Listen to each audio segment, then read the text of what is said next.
How to download a PDF statement from Scotia Bank. Hey everyone, in this video I'll show you how to download a PDF statement from Scotia Bank. It's a straightforward process, so let's get started.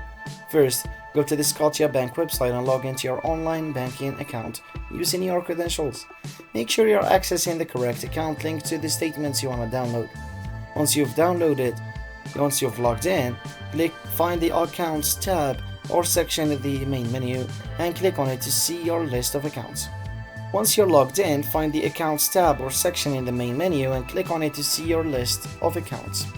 Choose the specific account for which you want to download the statement. This could be a checking, savings, or credit card account. After selecting your account, look for a section labeled Statements or Documents. Click on it to view your available statements. You'll see a list of your past statements. Select the statement you wish to download, typically organized by month and year. Now download it as a PDF for easy access later. And finally, navigate to your device's Downloads folder and open it to ensure everything is in order. And that's it. You now know how to download a PDF statement from Scotia Bank. So if you found this video helpful, please give it a thumbs up and subscribe for more banking tips. Thanks for watching.